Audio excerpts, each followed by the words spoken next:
There is a moment in a person's financial journey that is far more psychological than mathematical. It is not when you become rich. It is not when you buy your first luxury item. It is when you cross a modest but powerful threshold, the point where you are no longer surviving, but you are not yet secure. For many people, that point sits around the first meaningful accumulation of savings, something like $15,000. And what changes at that stage is not your lifestyle. What changes is your relationship with fear. Before this point, money is reactive. Every expense feels like an emergency waiting to happen. The mind is constantly negotiating with anxiety. What if something breaks? What if I lose my job? What if I cannot provide? Decisions are rushed, emotional, and short-term because scarcity forces urgency. When the human being operates under constant financial pressure, the brain does not think about growth, it thinks about escape. You are not planning your life, you are trying to outrun your problems. But once you accumulate that first real cushion, something subtle begins to happen. You realize that not every decision must be made out of desperation. You can pause, you can think, you can say no. And that pause is powerful because dignity lives in that pause. At this stage, money stops being just a tool for consumption and begins to represent space, mental space, emotional space, and even spiritual space. You are no longer asking, how do I get through this month? You begin asking, what kind of life am I building? That is a completely different question, and most people never notice when the shift occurs. Interestingly, $15,000 is not life, changing because of what it can buy. It is life, changing because of what it prevents. It prevents panic-driven decisions. It prevents you from accepting every opportunity, even the ones that compromise your value. It prevents you from living at the mercy of randomness. In many ways, it is not about wealth. It is about regaining control over your intentions. And when a person regains that control, their behavior changes. They become more patient. They invest instead of spend. They think in years instead of weeks. They start protecting their time, their energy, and their focus because they finally see that money is not the goal. Stability is what allows meaning to become the goal. This is why some individuals who earn modest incomes but develop disciplined saving habits begin to transform their lives, while others who earn far more remain trapped in cycles of stress. The difference is not income. The difference is whether they ever reach that psychological frontier where money stops being noise and starts becoming structure. However, this stage is also dangerous if misunderstood. Because once you feel that first sense of relief, the temptation is to reward yourself excessively, to loosen the discipline that got you there. Many people fall back precisely because they treat the milestone as a finish line rather than a foundation. But this amount is not there to elevate your lifestyle. It is there to strengthen your character, to teach restraint, foresight, and gratitude. When you understand this properly, you begin to see wealth not as something you display, but as something you quietly build. You respect it, you protect it, and you recognize that the true value of financial progress is not comfort, but clarity about who you are, what you stand for, and what you are working toward. So the real transformation after $15,000 is not in your bank account. It is in your mindset. You stop chasing money, and you start directing it with purpose. And once you reach that point, the question is no longer whether you can earn more. It is whether you will live wisely enough to deserve what you build. When you move beyond that first financial milestone, another shift begins to unfold, one that is quieter, but even more profound. You start to realize that earning money and keeping money are two entirely different skills. Many people spend years trying to increase their income, believing that a higher salary will solve everything. Yet, history is full of individuals who earned greatly but remained internally restless, constantly starting over because they never learned the discipline of preservation. At this stage, Life begins to teach you the difference between motion and progress. Before, you were busy. Now you must become intentional. You see, when someone finally has a financial buffer, they are confronted with a new test. Previously, the struggle was external: bills, responsibilities, obligations. Now, the struggle becomes internal: patience, self-control, and wisdom. Without realizing it, you are being asked a deeper question: can you manage what you once prayed for? This is why many people unknowingly sabotage themselves after reaching initial stability. The human being is accustomed to urgency. When urgency disappears, we sometimes create artificial desires to replace it. We upgrade unnecessarily. We compare ourselves to others. We spend not out of need, but out of identity, trying to prove that we have moved forward. But true growth is rarely loud. It is structured. It is measured. It is often invisible to everyone except the one building it. At this point, you must begin to understand money as something that requires stewardship. Just as time must be used wisely and knowledge must be applied humbly, wealth must be handled responsibly. If you treat it carelessly, it leaves. If you treat it with respect, it begins to serve you, and this is where long-term thinking is born. Instead of asking, "What can I afford today?" you begin asking, "What will this decision mean 5 years from now?" That single change in questioning separates those who remain stable from those who truly grow, because wealth, in its essence, is not an event. It is a habit repeated with sincerity over time. You also start to notice something else. The more secure you become, the less you need to impress anyone. Early in life, people chase symbols, brands, titles, appearances, believing these things define success. But when you begin building quietly, you realize that real confidence does not demand recognition. It is calm. It does not rush. It does not compete. It simply continues. This stage invites gratitude as well, not the kind spoken casually, but the kind demonstrated through restraint. When a person recognizes that what they have built came through effort, sacrifice, and patience, they become less wasteful, not only with money, but with opportunities, relationships, and time itself. And perhaps the greatest lesson here is understanding that financial stability is not meant to make you comfortable. It is meant to make you responsible. It gives you the ability to choose wisely, to prepare for uncertainty, and to build something that outlasts temporary desires. So as your resources grow, your awareness must grow with them, because money, like any trust placed in your hands, can either elevate your life or expose your weaknesses. The outcome depends not on how much you earn next, but on who you become while managing what you already have. As the journey continues, another realization begins to take shape, one that many people overlook because it does not announce itself with numbers or visible success. You begin to understand that financial growth is deeply connected to personal discipline. Money does not simply respond to effort, it responds to character.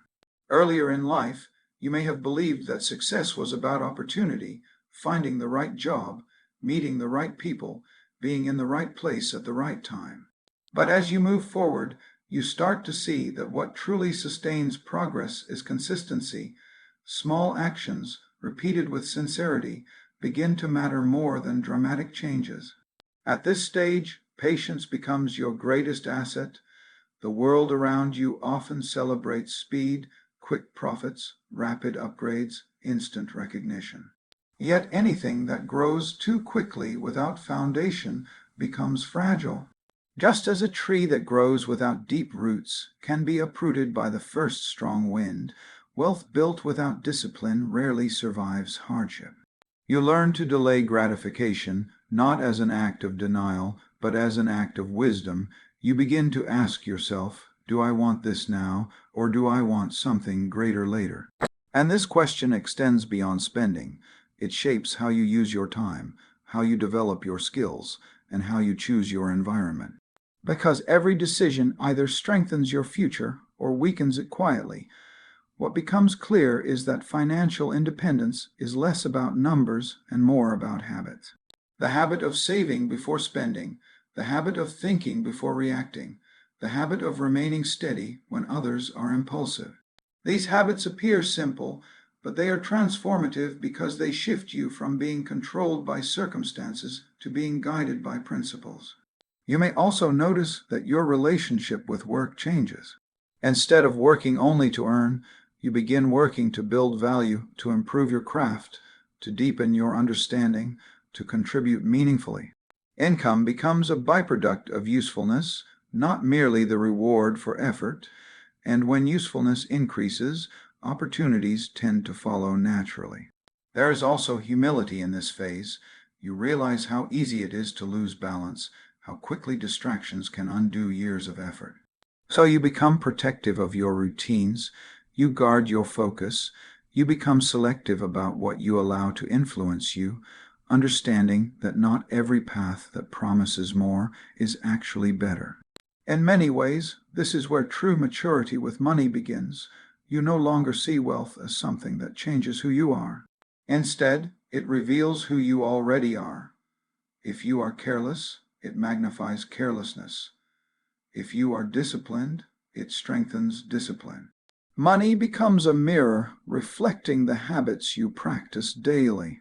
And so the goal is no longer to chase more endlessly, but to align your financial life with your values, to ensure that what you are building externally is supported by strength internally. Because in the end, lasting success is not measured by how fast you rise, but by how firmly you are able to stand when you get there. As you continue forward, you begin to encounter a realization that is less about discipline and more about identity. Up until now, much of your effort has been about changing your situation, but eventually, the deeper work becomes changing how you see yourself in relation to money, success, and purpose. Many people unknowingly carry a survival mindset long after they are no longer surviving. Even when their circumstances improve, they still think in terms of fear, limitation, and short-term relief. They hesitate to plan boldly, to invest in themselves, or to think beyond immediate needs because internally they are still protecting themselves from a past that no longer exists. This is where true transformation must take place, not in your bank account, but in your self-perception. You must allow yourself to move from a mindset of scarcity to one of stewardship. Scarcity says, I must hold tightly because there is never enough. Stewardship says, I must manage wisely because what I have is a trust. When you adopt this perspective, your decisions begin to change again. You stop asking only how to earn and start asking how to allocate. You become more thoughtful about where your money goes, but also where your attention goes. Because you realize that both are forms of investment, one builds your financial future, the other builds your inner life. At this point, comparison with others begins to lose its hold on you. Earlier, it may have been easy to measure progress by what others displayed, their purchases, their status, their visible achievement. But now you begin to see that comparison is a distraction that drains both gratitude and clarity. Everyone is on a different timeline, facing different tests, learning different lessons. Your responsibility is not to outpace them, but to remain sincere in your own path. There is also a growing sense of responsibility beyond yourself. Stability allows you to think about contribution, about supporting family, creating opportunities, giving back, or building something that benefits others. Wealth, when approached correctly, expands your capacity to serve. It is no longer just about what you can gain, but about what you can sustain and share. And yet, this stage requires balance. You must resist the urge to either become overly attached to money or careless with it. Both extremes lead to imbalance. The goal is not obsession, and it is not neglect. It is mindful engagement, treating financial growth as one part of a well-ordered life, not the definition of life itself. You also learn to embrace gradual progress. There is beauty in steady construction, in knowing that each thoughtful decision strengthens a structure that will not easily collapse. The excitement of quick success fades, replaced by something far more valuable, quiet confidence. This confidence does not come from what you own, but from understanding that you are capable of building, protecting, and rebuilding if necessary. That knowledge cannot be bought, and once gained, it changes how you walk through the world. So you begin to live less reactively and more deliberately, recognizing that financial growth is not just about accumulation, it is about alignment. Aligning your actions with your values, your resources with your responsibilities, and your ambitions with a purpose that extends beyond yourself. Because when wealth and wisdom grow together, stability turns into significance. As the journey matures further, you begin to understand something that cannot be learned from numbers, books, or even experience alone unless you are paying close attention. You realize that money is not only a tool for building a life, it is also a test of balance. At earlier stages, the challenge was to acquire and then to manage. Now, the challenge is to ensure that what you are building does not begin to consume you. Because it is possible to become so focused on financial progress that you unintentionally neglect the very things that give that progress meaning. Your relationships, your integrity, your peace of mind. This is where wisdom must guide ambition. You start asking different questions, not how much more can I make, but what is enough for the life I am trying to live? That question is uncomfortable for many people because the modern world rarely encourages contentment. It constantly invites you to want more, upgrade more, chase more, but without defining what is enough, a person can spend their entire life running without ever arriving. Understanding sufficiency is not about limiting yourself, it is about freeing yourself. When you know what truly matters, you stop wasting energy on things that do not serve your purpose. Your spending becomes intentional, your work becomes focused, your time becomes protected. You also begin to appreciate the role of patience in a deeper way. Not the patience of waiting idly, but the patience of trusting gradual results. Just as meaningful character is not formed overnight, neither is lasting financial security. Both require endurance, reflection, and the willingness to remain steady even when progress feels slow. At this point, gratitude becomes a stabilizing force. It keeps ambition from turning into greed. It reminds you that what you have built was never guaranteed, and that every stage of growth carried lessons that shaped you. Gratitude does not weaken your drive, it purifies it, ensuring that your goals remain rooted in purpose rather than ego. There is also a recognition that wealth is most powerful when it creates options. The option to choose meaningful work over urgent work. The option to help without hesitation. The option to step back, reflect, and redirect when life demands it. True financial strength is not loud. It quietly expands your ability to live according to your principles. And with that realization comes responsibility to remain humble, to continue learning, and to remember that stability is not permanent unless it is maintained with care. Just as neglect can undo health or relationships, it can also undo financial progress. The habits that built your foundation must remain with you even as circumstances improve. This stage is less about striving and more about sustaining, less about proving and more about preserving. You begin to see success not as a peak to reach, but as a rhythm to maintain, a continuous act of aligning effort, discipline, and intention. Because in the end, wealth is not measured by what you accumulate, but by how well you are able to live, give, and remain grounded while carrying it. And eventually, you arrive at a stage that very few people ever speak about, not because it is rare, but because it is deeply personal. This is the stage where you realize that money, after all its lessons, was never the destination, it was only the training ground. By now you have seen how earning requires effort, how keeping requires discipline, and how growing requires patience.